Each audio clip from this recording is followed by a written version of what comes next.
ನಮ್ಮ ಜೀವನದಲ್ಲಿ ಉಂಟಲ್ಲ, ಏನಂತ ಹೇಳೋದು, ನಾವು ಒಂದು ದಾರಿ ಚೂಸ್ ಮಾಡೋದಕ್ಕಿಂತ ಎರಡು ಆಪ್ಷನ್ ಇದೆ. ಒಂದು ಸ್ಪೀಡ್, ನಮ್ಗೆ ನಾವು ಯಾವ ದಾರಿ ಚೂಸ್ ಮಾಡುತ್ತೆ. ಟ್ರಾವೆಲರ್ಸ್ಗೆಲ್ಲ ಗೊತ್ತು ಸ್ಪೀಡಕ್ಕಿಂತ ಇಂಪಾರ್ಟೆಂಟ್ ನಾವು ಯಾವ ರೂಟ್ ಸೆಲೆಕ್ಟ್ ಮಾಡ್ತೇವೆ ಅಂತ. ದಾರಿ ಎಷ್ಟು ಸ್ಪೀಡ್ ಹೋಗ್ತಾ ಇದ್ದೇವೆ, ಬಟ್ ನಮ್ಮ ದಾರಿ ತಪ್ಪಿದ್ದೇವೆ ಅಂತ. ಒಂದು 100 ಕಿಲೋಮೀಟರ್ 50 ಕಿಲೋಮೀಟರ್ ಲಾಸ್ಟ್ ಟೈಮ್ ನಾವು ಚಿಕ್ಕಮಂಗ್ಳೂರು ಹೋದಾಗ ಅನ್ಸೂರು ಹೇಳ್ತೇವೆ, ನಾನು ನನ್ನ ಫ್ರೆಂಡ್ಸ್ ರಾತ್ರಿ ಹೇಳಿದ್ದು, ಓಕೆ ರೋಡ್ ತಪ್ಪಿತ್ತು, ಮಿಸ್ಟೇಕ್ ನನ್ನ ಮೇಲೆ ಉಂಟು, ನನ್ನ ಫ್ರೆಂಡಲ್ಲಿದ್ದೆ. ಸೊ ನಾವು ಅರೌಂಡ್ 50 to 60 ಕಿಲೋಮೀಟರ್ ಸ್ಪೀಡ್ ಹೋದು. ಬೆಳಿಗ್ಗೆ ಆಗುವಾನೆ ಚಿಕ್ಕಮಂಗ್ಳೂರು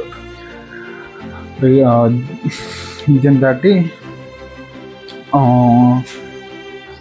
ಈ ರಾಣಿಜಗಿರಿ ಸ್ಪೋರ್ಟ್ ಉಂಟು, ಅದೆಲ್ಲ ರೀಚ್ ಆಗಬೇಕಂತ ಒಂದೇ ಒಂದು ಡೈರೆಕ್ಷನ್ ಹೋದು. ಬಟ್ ಇಲ್ಲಿಂದ ಇಳಿದು ಒಂದು 12 ಗಂಟೆಯಿಂದ, ಬಟ್ 2 o'clock ಆದಾಗ ನಾವೊಂದು ದಾರಿ ತಪ್ಪಿತ್ತು. ಬಟ್ ನನಗೆ ಒಂದು ಅರೌಂಡ್ 3 ತನಕ ನಾವು ರಾಂಗ್ ವೇಟಲ್ಲೇ ಹೋದು. 3 ಆದಮೇಲೆ ಗೊತ್ತಾದದ್ದು ನಾವು ಆಲ್ಮೋಸ್ಟ್ 60 to 80 ಕಿಲೋಮೀಟರ್ ರಾಂಗ್ ತಪ್ಪಿ ಅಂತ. ಕಾರಣ ನಮಗೆ ಅರ್ಜೆಂಟ್ ಇದ್ದು ಡೈರೆಕ್ಷನ್ ಕರೆಕ್ಟಾಗಿ ನೋಡಲಿಲ್ಲ. ಆದ್ದರಿಂದ ನಾನು ಹೇಳೋ ಒಂದು ಸ್ಟೋರಿ, ಆ ಸ್ಟೋರಿಯಿಂದ ನಾನು ಕಲಿತ ಒಂದು ವಿಷಯ ಅಂದರೆ, ನಿನ್ನ ಸ್ಪೀಡಕ್ಕಿಂತ ಮುಖ್ಯ ಆಗ್ತದೆ ನೀನು ತೆಗೆಯೋ ದಾರಿ.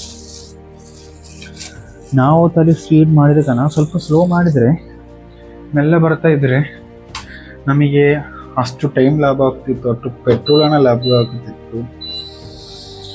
ಆ ಥರ ತುಂಬ ವಿಷಯ ಉಂಟು. ಬಟ್ ಅದರ ಇನ್ನೊಂದು ಬೆನಿಫಿಟ್ ಹೇಳ್ತೀನಿ, ಬಟ್ ಎಲ್ಲರಿಗೆಲ್ಲ ಟೈಮಲ್ಲಿ ರಾಂಗ್ ಡಿಸಿಷನ್ ತೆಗಿಲಿಕ್ಕಾಗಲಿಲ್ಲ. ಕೆಲವು ಟೈಮಲ್ಲಿ ಓಕೆ, ಒಂದು ರಾಂಗ್ ಡಿಸಿಷನ್ ರೈಟ್ ಬೇಗ ಹೋಗ್ತದೆ.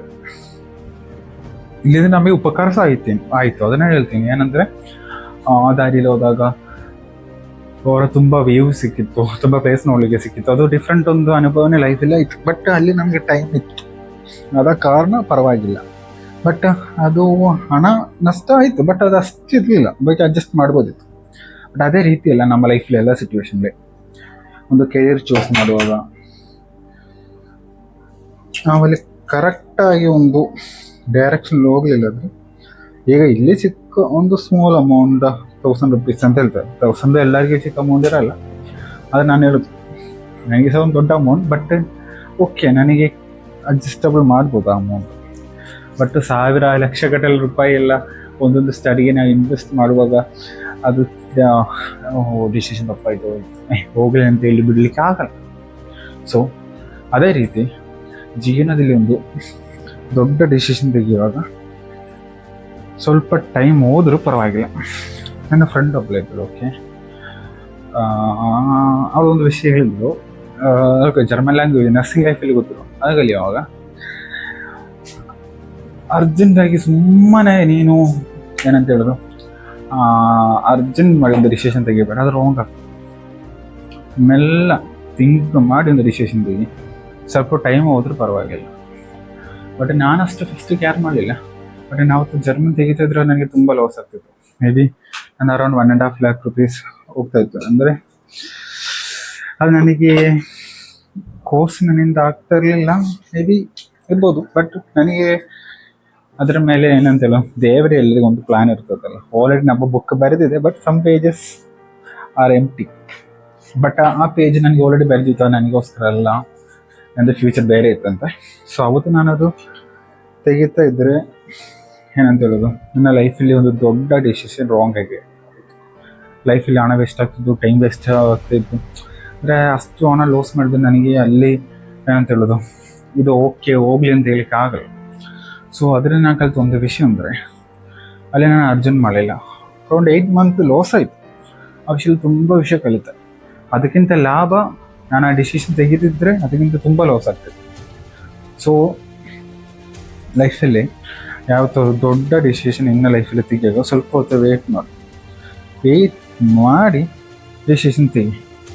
ನಿನ್ನ ಲೈಫ್ದು ಟರ್ನಿಂಗ್ ಪಾಯಿಂಟ್ ವಿಷಯ ಎಲ್ಲ ಇರ್ತದೆ. ಆಫ್ಟರ್ +2 ಯಾವ ಕೋರ್ಸ್ ನೀನು ತೆಗಿಬೇಕು, ಆ ಟೈಮಲ್ಲಿ ಎಕ್ಸ್ಪೀರಿಯನ್ಸ್ ಫೀಲ್ಡಲ್ಲಿ ಹತ್ರ ಕೇಳೋದು ಒಳ್ಳೆಯದೇ. ನಾನು ಕೇಳಿದೆ ಅವ್ರು ನನ್ನ ಬಗ್ಗೆ ಏನಂತ ಅನಿಸ್ತು, ಅದೇನು ಥಿಂಕ್ ಮಾಡಬೇಡ. ಇನ್ನಕ್ಕಿಂತ ಎಜುಕೇಟೆಡ್ ಆದ ಜನ ಇರ್ತಾರೆ. ನಾನು ನನ್ನ ಫ್ಯಾಮಿಲಿ ಎಲ್ಲ ಹತ್ರ ಕೇಳಿದೆ. ಅವರು ಹೇಳಿದ್ರು, ನನಗೆ ಸ್ವಂತ ಒಂದು ಡಿಸಿಷನ್ ಇಲ್ವಾ, ನನಗೆ ತೆಗಿಬೋದಕ್ಕಿಲ್ಲ, ಎಲ್ಲರ ಹತ್ರ ಒಪಿನಿಯನ್ ಕೇಳ್ತೀನಿ. ನಾನು ಕೇಳಿದೆ ಆಫ್ಟರ್ ಒಪಿನಿಯನ್ ಅಷ್ಟೇ. ಅವರು ಹೇಳಿದಾಗೆಲ್ಲ ನಾ ಮಾಡೋದು ಒಪಿನಿಯನ್, ಏನಾದರೂ ಅವ್ರಿಗೆ ಹೇಳ್ಬೋದು.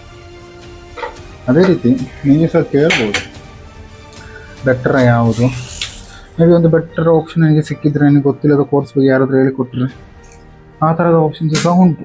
ಸೊ ಕೇಳಿ ನೋಡಿ, ಸರಿಯಾದ ಡೈರೆಕ್ಷನ್ ಅದು ಲೈಫಲ್ಲಿ ನಾವು ಹೋಗುವ ವೇಗಕ್ಕಿಂತ ಸ್ಪೀಡಿಗೆ ಅದು ಮುಖ್ಯವಾದುದು. ಇದು ನನ್ನ ಲೈಫ್ ಎಕ್ಸ್ಪೀರಿಯನ್ಸ್ ಅಂತ ನಾನು ಹೇಳ್ತಾ ಇದ್ದೀನಿ. ಇನ್ನು ಯಾವ ವಿಷಯದಲ್ಲಿ ಅಣ್ಣ, ಓಕೆ ಲಾಸ್ಟ್ ಟೈಮ್ ನನ್ನ ಫ್ರೆಂಡ್ಸ್ ಒಂದು ಜಿಮ್ ಹೋದರು. ಓಕೆ, ಜಿಮ್ಮಿಗೆ ಹೋಗೋದು ಮೋಟಿವೇಶನಲ್ ಸ್ಪಿರಿಟ್ ಸಡನ್ ಆಗಿ ಹೋದರು. ಓಕೆ, ಜಿಮ್ ಹತ್ತಿದ್ರು, ಬಟ್ ಸ್ಪೀಡ್ ಜಾಸ್ತಿ ಇತ್ತು. ನಾನು ಸ್ವಲ್ಪ ಹೇಳಿದ್ದೆ ಸ್ವಲ್ಪ ಒಳ್ಳೆ ಜಿಮ್ ಎಲ್ಲ ನೋಡೋಣ, ವೆಯ್ಟ್ ಮಾಡಿ ಸಡನ್ ಆಗಿ ಹೋಗ್ಬೇಕು. ಅವ್ರು ಹೋಗಿ ಏನೋ ಕೊಟ್ಟು ಹತ್ತಿದಷ್ಟೇ, ಬಟ್ ಅವ್ರು ಹುಡುಕ್ಲಿಲ್ಲ ಆ ಟೈಮಲ್ಲಿ ಜಿಮ್ ಹೇಗೆ ಉಂಟು. ಜಿಮ್ ಹತ್ತಿದ ಮೇಲೆ ಅವ್ರಿಗೆ ಗೊತ್ತಾಯಿತು ಟ್ರೈನರ್ ಇರಲ್ಲ. ಅವರೇನೋ ಫಸ್ಟೇ ಕೇಳಿ ಟ್ರೈನರ್ ಇರಲ್ಲ, ನಾವೇ ಸ್ವಂತ ವರ್ಕೌಟ್ ಮಾಡಬೇಕು. ಮತ್ತು ಅದಕ್ಕಿಂತ ಒಳ್ಳೆ ಜಿಮ್ ಅದರ ಹತ್ರ ಇತ್ತು, ಅವರು ಹುಡುಕ್ಲಿಲ್ಲ. ಸೊ ಡ್ಯೂಟಿ ಮುಗಿಸಿ ಅವ್ರಿಗೆ ಹೋಗ್ಲಿಕ್ಕೆ ಆಗ್ತಾಯಿಲ್ಲ, ಅಷ್ಟು ಹಣ ನಷ್ಟ ಆಯಿತು. ಇದರಿಂದ ನಾನು ಹೇಳೋದಂದರೆ, ಲೈಫಲ್ಲಿ ನಾವು ಎಷ್ಟು ಸ್ಪೀಡು ಹೋಗೋದಕ್ಕಿಂತ ಇಂಪಾರ್ಟೆಂಟ್ ಯಾವ ಡೈರೆಕ್ಷನಲ್ಲಿ ಹೋಗು. ನಿನ್ನ ಡೈರೆಕ್ಷನ್ ಕರೆಕ್ಟ್ ಇದ್ದರೆ ಸ್ಪೀಡ್ ಹೋಗು, ಪರವಾಗಿಲ್ಲ. ನಿನಗೆ ಕಾನ್ಫಿಡೆನ್ಸ್ ಇದ್ದರು, ಇಲ್ಲಾದರೂ ಸುಮ್ಮನೆ ವೇಸ್ಟ್ ಮಾಡಬೇಡ. ಇದರಿಂದ ನಾನು ಹೇಳ್ತಾ ಇದ್ದರೆ, ಲರ್ನ್ ಫ್ರಮ್ ದ ಮಿಸ್ಟೇಕ್. ಎಲ್ಲ ಸ್ಟೋರಿ ನಾನು ಹೇಳ್ತಾ ಇರ್ತೇನೆ, ನನ್ನ ಥಿಯಮೇ ಅದು. ತಪ್ಪುಗಳಿಂದ ನಾವು ಕಲಿಬೇಕು. ಹಣ ನಷ್ಟ ಆಗದೆ, ಇನ್ನು ಮಾನ ಹೋಗದೆ, ಮತ್ತೇನಂತ ಹೇಳೋದು, ರೆಸ್ಪೆಕ್ಟ್, ಇದೆಲ್ಲ ಹೋಗ್ತದೆ. ಇದೆಲ್ಲ ಹೋಗೋದೆ ನೀ ಏನು ಲೈಫಲ್ಲಿ ಕಲಿಯಕ್ಕಾಗಲ್ಲ. ನನ್ನ ರೆಸ್ಪೆಕ್ಟ್ ಏನು ಹೋಗ್ಬಾರ್ದು, ನನ್ನ ಹಣ ಸಹ ಹೋಗ್ಬಾರ್ದು, ಏನು ಹೋಗ್ಬಾರ್ದು. ನನಗೆಲ್ಲ ಕಲಿಬೇಕು ಅನಿಸಿದ್ರೆ ಸತ್ರು ಆಗಲ್ಲ. ಇದೆಲ್ಲ ಆದರೂ ಮಾತ್ರ ಲೈಫಿಂದ ಕಲಿಲಿಕ್ಕೆ ಆಗೋದು. ನನ್ನ ಲೈಫ್ ಎಕ್ಸ್ಪೀರಿಯನ್ಸ್ ನಾನು ಕಲಿತ ವಿಷಯ. ತಪ್ಪುಗಳಿಂದ ಕಲಿಯಬೇಕು, ಇಲ್ಲಾಂದ್ರೆ ನಮಗೆ ಲೈಫಲ್ಲಿ ಏನೂ ಕಲಿಲಿಕ್ಕೆ ಆಗೋದು. Learn from the mistake.